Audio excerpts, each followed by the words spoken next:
जी अस्सलाम वालेकुम। Tonight with Shaheen के साथ मैं हूं सैयद शाहीन अब्दुल्ला। आज हम मौजूदा हालात, चूँकि रमज़ान की आमद है, 2 दिन के बाद अल्लाह रब्बुल इज़्ज़त के हुक्म के मुताबिक तमाम शयातीन बंद कर दिए जाएंगे, लेकिन हम अहलियान पाकिस्तान ख़ुसूसन इस शहर के रहने वाले शायद अल्लाह रब्बुल इज़्ज़त ने जो वादा फरमाया है कि शयातीन को बंद कर दिया जाएगा, तो वो इबलीस तो बंद होता है, लेकिन जो इंसानी शक्ल में शयातीन है वो ज़्यादा मकदार में नज़र आने लगते हैं अवामुन्नास को।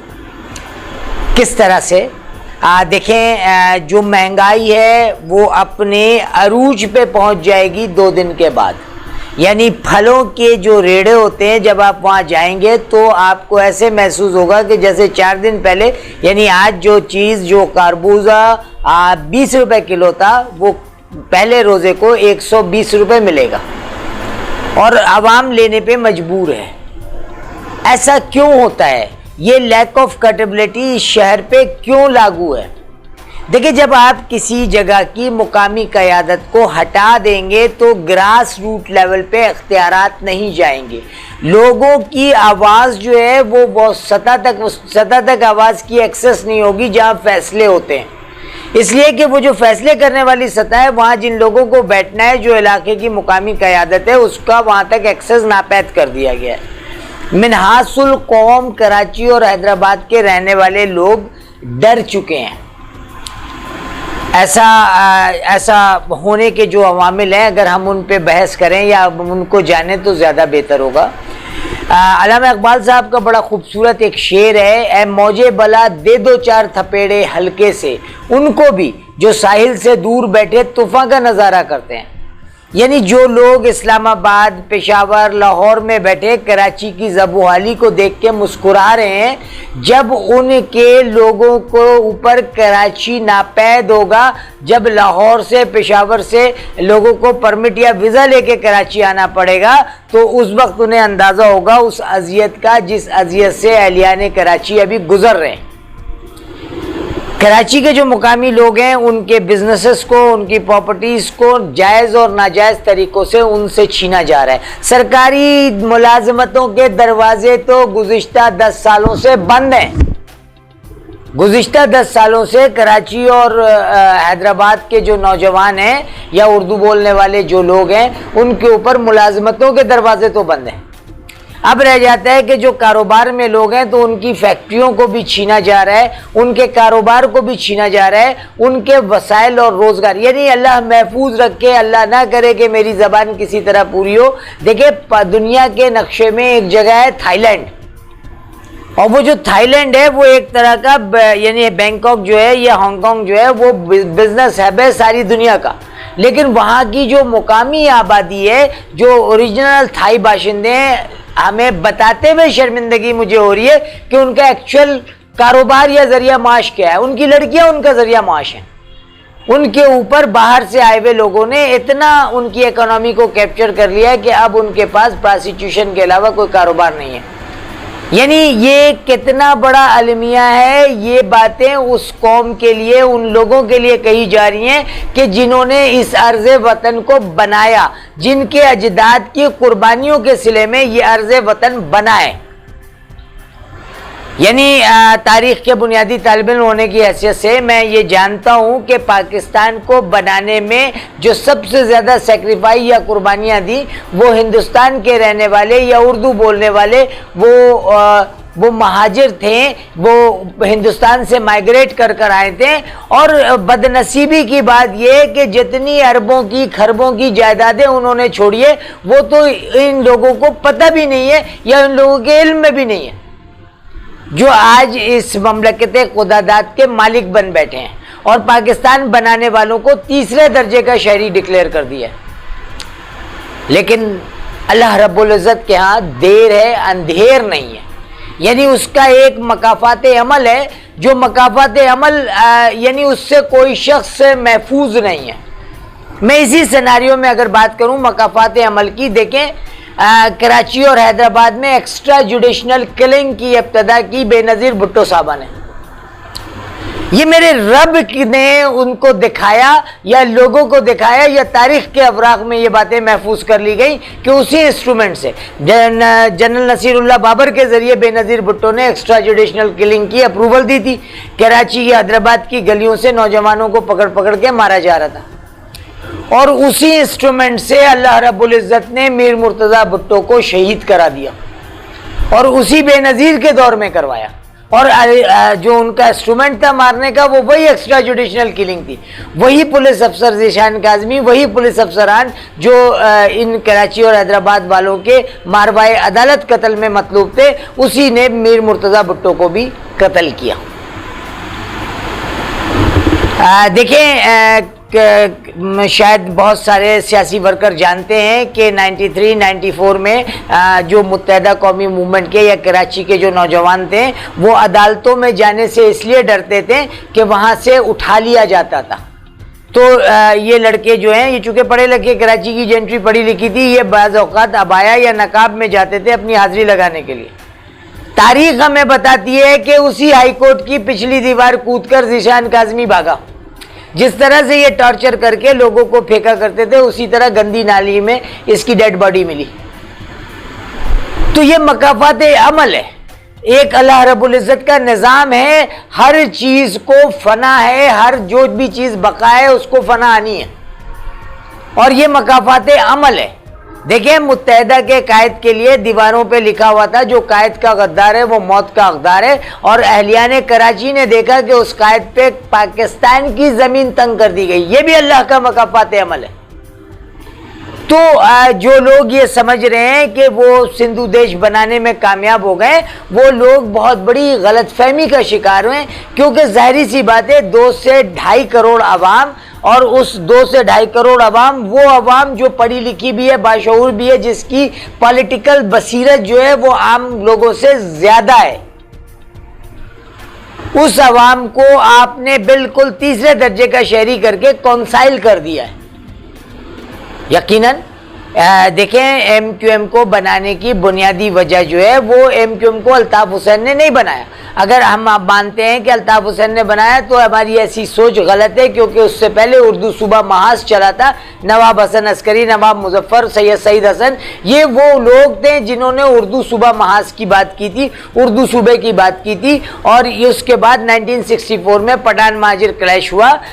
उर्दू जो साने उर्दू का उर्दू यादगार उर्दू है लियाकताबाद में, वो उसकी निशानी है, जहाँ अयूब खान के बेटे गौहर अयूब ने कत्लेआम किया था।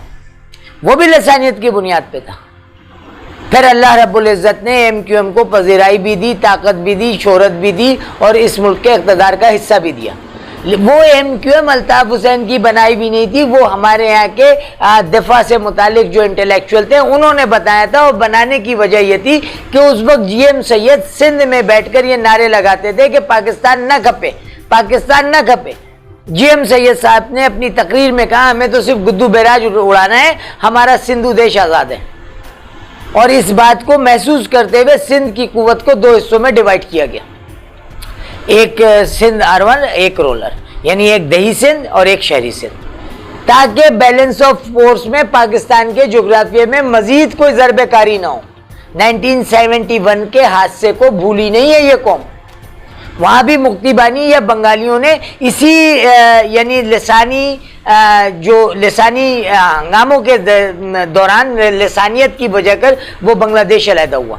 और दुनिया की तारीख में पहली दफ़ा ऐसा हुआ है कि किसी मेजॉरिटी ने माइनॉरिटी से अलहदगी अख्तियार की है।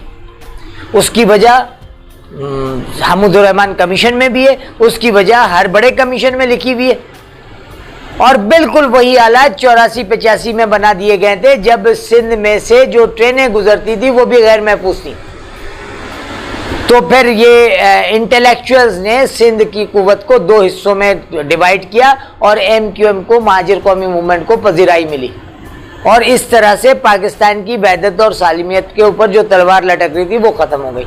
लेकिन बदनसीबी ये है कि 2012 में फिर वही सिनारियो पैदा हो गया। 2012 के बाद जब आपने MQM को खुड्डे लाइन लगाया तो अब बुनियादी तौर पे सिंधु देश बन चुका है।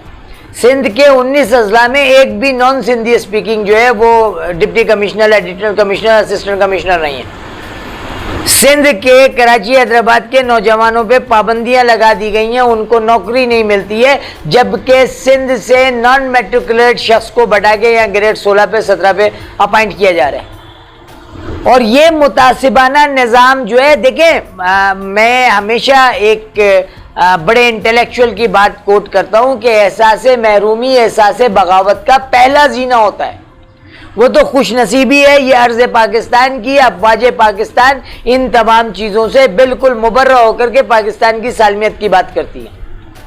मैं अफवाज पाकिस्तान से रिलेटेड एजेंसियों एहलकारों की बात नहीं कर रहा हूँ, मैं अफवाज पाकिस्तान की बात कर रहा हूँ, प्रोफेशनल सोल्जर की बात कर रहा हूँ, जो हर लिहाज से काबिल सताइश है, जो अपनी जानों की परवाह किए बगैर इस मुल्क के, इस वतन अजीज़ के सरहदों की दफा करते हैं।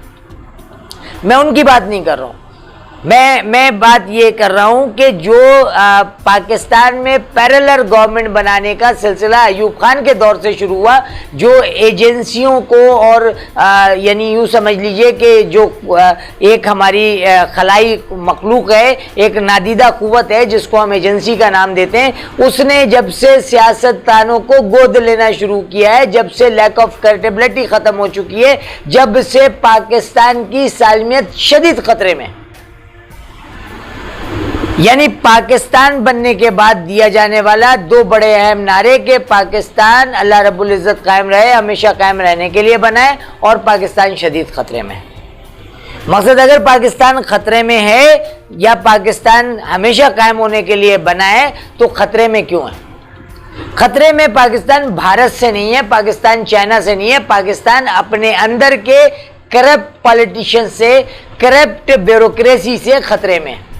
जो 71 में यानी 70 में जो ब्यूरोक्रेसी की हरकतें थे, जो नोटिफिकेशंस थे, उनको अगर उठा के बगौर मुताला करेंगे तो दुनिया की तारीख में बड़ा वाक़या ये है कि एक मेजॉरिटी ने माइनॉरिटी से अलहदगी अख्तियार की, और बिल्कुल वही सूरत हाल 2012 के बाद कराची और हैदराबाद में पैदा की जा चुकी है। वो तो इस अर्ज़ पाकिस्तान की खुशनसीबी है कि ये कम्युनिटी जो उर्दू स्पीकिंग कम्युनिटी है, इसके अजदाद ने इतनी शदीद कुर्बानियाँ दी हैं, इतना कुछ छोड़ा है इस अर्ज़ वतन के लिए कि वो इससे गद्दारी का, इसके खिलाफ बगावत का सोच भी नहीं सकते हैं।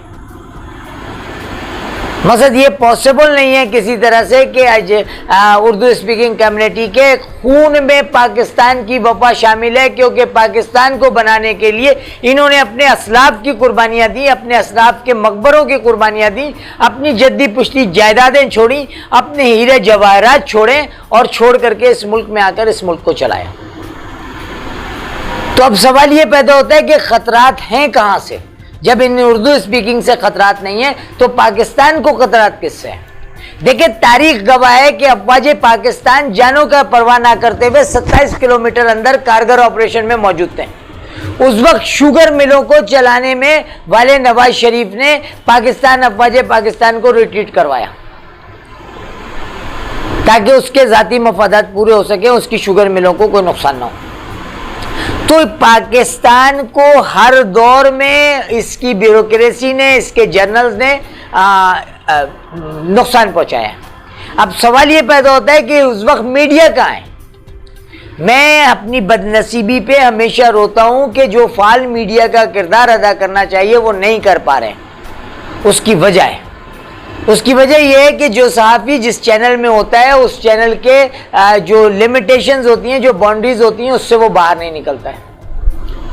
जो अखबार वाला बेचारा रिपोर्टर दिन और रात मेहनत करके कोई चीज़, कोई खबर निकालता है, वो शाया नहीं कर सकता है, क्योंकि ये जो ब्यूरोक्रेसी है या ये जो फ्यूडलाइट तबका है, इसने चैनल मालिकान को कैप्चर किया हुआ है। अब हमारी बदनसीबी देखें, लैक ऑफ कटेबिलिटी, एक निजी चैनल है कराची का, बड़ा मशहूर चैनल है, उसकी DSNG वैन लेकर के वो अफराद जिनके ऊपर भत्ते की FIR हैं, वो पूरे न्यू कराची, नॉर्थ कराची और सुरजानी में घूमते रहते हैं। कोई मकान बन रहा है, उससे जाके 2-4 हज़ार रुपये ले लिए, कहीं पे कोई खुदाई हो रहा है, उससे 2-4 हज़ार रुपये ले लिए, मीडिया की आड़ में। अब तो उन्होंने ये करना शुरू कर दिया है कि कुछ गलत किस्म की उबाश लड़कियां उनके साथ हैं, जिनके साथ वो मेमार वाली रोड पे जाते हैं। वो लड़की उनकी हाई रूफ में बैठती है, पर उस लड़की के साथ जो भी लड़के होते हैं उनको पकड़ के ये लेके आते हैं। अगर रास्ते में उन्होंने जोड़ तोड़ करके पैसे दे दिए तो ठीक है, वरना थाने ले जाते हैं। थाने में जो पुलिस का अमला है वो इस गिरोह के साथ मिला हुआ है और ये लोग उन नौजवानों को हरासा करके हज़ारों लाखों रुपए लेते हैं। और इसमें कलीदी किरदार वो लड़की अदा करती है जो बेसिकली इन्हीं की है। अब उसने अल्लाह वाली से लिफ्ट ली किसी गाड़ी वाले से, गाड़ी वाले ने आगे छोड़ने का कहा, गाड़ी खड़ी करके बात कर रहे, पीछे से ये जाली मीडिया पहुंच जाती है कि जी हम K21 से हैं। और थाने में इनकी अलग सेटिंग है, फिर ये लोग उस लड़की को भगा भी देते हैं। फिर थाने लेकर के आते हैं, थाने में जो कंसर्न इनका बंदा होता है वो बातचीत करता है, 50,000 60,000 लाख रुपए ले लेते हैं। बदनाम कौन हो रहा है? K21। काम कौन कर रहा है? वो भत्तागीर या वो पैदागीर जो इस इलाके में बदनाम तरीन है भत्ता माफिया के हवाले से, जिसकी अभी सुरजानी में भी FIR कटी है इसी भत्ते की। तो ये वो अवामिल हैं जो अहलियाने कराची को रोने पे मजबूर करती हैं।